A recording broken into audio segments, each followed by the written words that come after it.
이번 영상에서는 3.1운동 이후 본격적으로 전개된 무장 독립투쟁의 흐름을 살펴보겠습니다. 만주와 연해주, 중국 관내 지역에서 수많은 독립군 부대가 조직되어 목숨을 건 항리전쟁을 벌였습니다. 3.1운동이 일어난 뒤 국내외로 흩어진 독립운동가들은 무장투쟁의 필요성을 절감했습니다. 서간도에는 광복군 총연과 서로 군정서, 북간도에는 대한독립군과 북로군정서가 만들어졌습니다. 이들은 단순히 국경 밖에 머무른 것이 아니라 국내에 진입하여 식민 통치 기관을 파괴하며 일본에 직접적인 타격을 주었습니다. 이에 일본은 월강 추격대를 꾸려 독립군을 추격해왔습니다. 1920년 일본군의 추격을 피해 봉오동으로 들어온 독립군 연합부대, 홍범도의 대한독립군, 안무의 국민회군, 최진동의 군무도독부군이 힘을 모아 대한북로독군부를 조직했습니다. 그들은 봉오동 계곡에 매복해 있다가 일본군을 기습해 대승을 거두었는데 이것이 바로 봉오동 전투입니다. 봉오동에서 패배한 일본군은 훈춘 사건을 조작하였습니다. 이후 훈춘 사건을 구실로 대규모 병력을 투입해 독립군을 소탕하려 했습니다. 그러나 김자진의 북로군정서와 홍범도의 대한독립군 등 연합부대는 백두산 부근 청산리 일대에서 백웅병 전투, 어랑촌 전투, 완루고 전투 등지에서 크게 승리하며 일본군을 무찔렀습니다. 이 전투는 우리 독립군의 가장 빛나는 승리로 기록된 청산리 대첩입니다. 청산리 대첩 무렵부터 독립군의 근거지가 되는 간도 지역의 한국인을 무차별로 학살하는 간도참변을 일본은 일으켰습니다. 간도참변 이후 독립군들은 전열을 가다듬기 위해 미산 지역으로 이동하여 여러 독립군을 통합한 대한독립군단을 창설하였습니다. 지원을 약속한 러시아 혁명군을 믿고 러시아의 자유시로 이동했습니다. 하지만 약속과 다른 러시아 혁명군의 무장해제 과정에서 내분이 발생하였고 많은 희생을 나누는 자유시 참변이 벌어졌습니다. 이에 독립군의 일부는 러시아 혁명군에 편입되고 일부는 만주로 돌아왔습니다. 그럼에도 독립군은 다시 일어서 1920년대 중반 만주 지역에서 참의부, 정의부, 신민부라는 3부 조직을 세웠습니다. 이들은 단순한 군사 조직이 아니라 민정과 군정을 함께 담당하는 공화주의 자치정부로 활동하며 독립운동을 이어갔습니다. 그러나 1925년 일본이 중국 만주 군벌과 한국 독립운동가들을 만주에서 체포해 일본군에 인계하고 포상금을 지급하는 내용을 담은 미시아 협정을 맺으면서 만주에서의 독립군 활동은 크게 위축될 수밖에 없었습니다.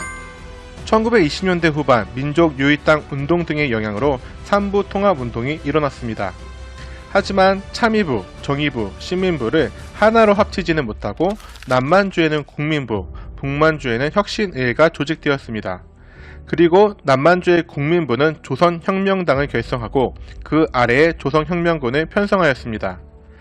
북만주에서는 혁신의회가 해체된 이후 지청천을 중심으로 한국독립당이 창당되었고 그 아래에 한국독립군이 조직되었습니다.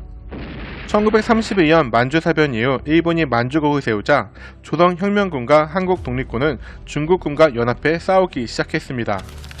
양세봉 장군의 조선혁명군은 중국 의원군과 함께 영릉가 전투, 흥경성 전투에서 승리를 거두었고 지청천 장군의 한국독립군은 중국 호로군과 연합해 쌍성보 전투, 동경성 전투, 대전자릉 전투를 치렀습니다.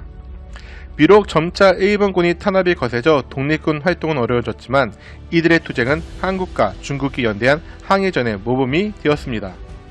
일제가 만주 전역을 장악하자 만주에서의 독립군 활동은 점차 어려워졌습니다. 이에 한국 독립군은 후위를 도모하기 위해 중국 관내로 이동하였습니다. 1935년 난징에서는 사회주의 계열 김원봉의 의열단이 주도하여 상하이 한국독립당에서 이탈한 조수왕, 조선혁명당, 북만주에서 만들어진 한국독립당에 이어진 신한독립당 등이 모여 민족혁명당을 결성했습니다. 대부분의 책들과 교과서에서는 신한독립당보다는 한국독립당으로 표기하고 있으니 신한독립당보다는 북만주에서 만들어져 지청천이 이끌었던 한국독립당으로 이해하시는 것이 좋습니다. 하지만 사회주의 계열의 의열단이 민족혁명당을 주도하게 되자 민족주의 계열인 조수왕은 바로 이탈하여 한국독립당을 재건하게 됩니다. 또한 지청천도 민족혁명당을 이탈하여 1937년 4월 난징에서 조선혁명당을 재건하게 됩니다. 여기서 많은 사람들이 헷갈리는 지점이 나타납니다. 북만주의 한국 독립당에 있던 지청천이 민족혁명당에 들어갔다 나올 때는 조선혁명당 재건에 참여한다는 것입니다. 지청천은 민족혁명당 이전에는 북만주의 한국 독립당, 민족혁명당을 이탈해서는 조선혁명당이라는 점을 알아두시기 바랍니다. 1937년 1월 민족혁명당은 당명을 조선민족혁명당으로 바꿉니다. 이어 1937년 12월 난징에서 조선민족혁명당을 중심으로 사회주의 단체들이 참가하여 조선민족전선연맹이 만들어집니다. 이후 1938년 조선민족전선연맹은 중국 관내 최초의 한일무장부대인 조선의용대를 창설합니다. 조선의용대는 선전전, 공작활동, 정보소집, 포로신문 등의 활동을 주로 전개하였습니다. 이후 1941년 7월 조선의용대의 일부가 화북지역의 팔로곤 근거지로 이동하여 조선의용대 화북지대를 결성합니다. 조선의용대 화북지대는 1941년 12월 호가장 전투, 1942년 5월 반소탕전을 치르며 치열하게 대일투쟁에 나서게 됩니다. 이후 조선의용대 총대장이었던 김원봉이 이끄는 조선의용대 일부가 1942년 5월 한국광복군 제1제대로 편입되자 조선의용대 화북지대는 화북지역의 사회주의자들과 조선독립동맹을 결성하고 1942년 7월 조선의용군으로 개편합니다. 한편 민족혁명당 결성 당시 민족혁명당에 참여하지 않은 김구는 1935년 11월 한국국민당을 창당하여 임시정부를 이끌었습니다. 이후 민족혁명당을 이탈한 조소왕의 한국독립당, 지청천의 조선혁명당 등 9개의 단체를 연합하여 1937년 8월 난징에서 한국광복운동단체 연합회를 결성하였습니다. 그리고 1940년 5월 민족주의 계열인 김구의 한국국민당, 조소왕의 한국독립당, 지청천의 조선혁명당이 합쳐져 한국독립당을 창당하여 충칭 대한민국 임시정부의 집권 여당이 됩니다. 임시정부는 1940년 9월 17일 산하 독립군 부대로 한국광복군을 창설합니다. 총사령관은 지청천이었으며 1941년에는 일본에 대의선전 성명서를 발표했습니다. 1942년에는 김원봉이 이끌고 온 조선의용대가 한국광복군 제1지대로 합류하였고 1943년에는 영국군이 일본어를 구사할 수 있는 요원의 필요에 따라 한국광복군의 요원 파견을 요청하여 인면전국 공작대가 파견되었습니다. 1945년이 되어서는 미국 OSS와 더불어 독수리 작전으로 불리우는 국내 진공작전을 계획하고 준비합니다.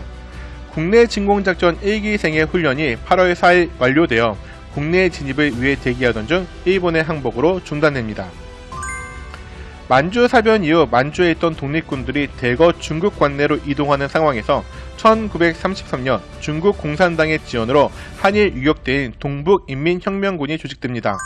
이후 동북인민혁명군은 모든 반일 세력을 받아들인다는 원칙을 세우고 1936년 동북항해연군으로 개편됩니다. 이후 동북항해연군 내에 한국인들을 중심으로 조국광복회가 조직되었고 이들은 1937년 함경남도 보천보를 습격해 면사무소와 주재소를 공격하였습니다. 이를 보천보 전투라고 부릅니다.